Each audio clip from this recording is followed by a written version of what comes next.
नमस्कार दोस्तों, आज हम आपको बताएंगे एक ऐसी कहानी जहां भाईचारे और भक्ति का अद्भुत उदाहरण देखने को मिलेगा।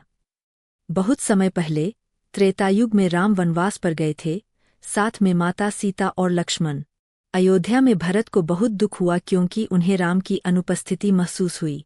भरत ने तुरंत निर्णय लिया कि वे राम के अनुपस्थिति में राज्य की देखभाल करेंगे, पर सिंहासन स्वीकार नहीं करेंगे। भरत वन में गए और राम के पाव का पाट अपने हृदय के पास रख लिया। भाई, यह तुम्हारा राज्य है और मैं इसे केवल तुम्हारे चरणों की सेवा में रखूंगा। राम ने भरत की भक्ति और प्रेम देखकर कहा, तुम्हारा प्रेम और भक्ति ही मेरा असली धन है। भरत ने राम की चरण दुका को सिंहासन पर रखकर राज्य की देखभाल की। पूरे अयोध्या में सत्य, धर्म और प्रेम का वातावरण बना रहा। कुछ वर्षों बाद जब राम वापस आए, उन्होंने देखा कि भरत ने राज्य को निष्ठा और प्रेम से संभाला है। राम और भरत का यह अद्भुत भाईचारा हमें सिखाता है कि सच्चा प्रेम और त्याग सबसे बड़ा मूल्य है। भरत ने राम के चरणों में अपने प्रेम और भक्ति का प्रमाण दिया। अयोध्या में सभी ने भरत के समर्पण और प्रेम की सराहना की। वनवास कठिन था, पर राम का हृदय भरत जैसे स्नेही भाई से शांति पाता रहा।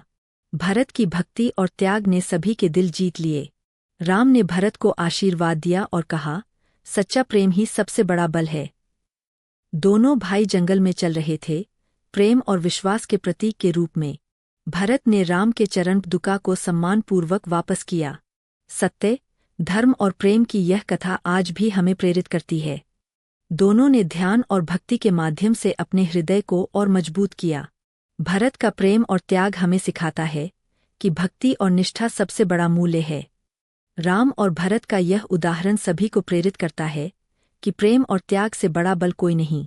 भरत ने सच्चा प्रेम और त्याग दिखाकर सभी के लिए आदर्श प्रस्तुत किया। वनवास का कठिन समय भी प्रेम और भक्ति से आसान बन जाता है। भरत की भक्ति ने उसे और राम को महान बनाया। सच्चा प्रेम और त्याग हमेशा विजयी होता है।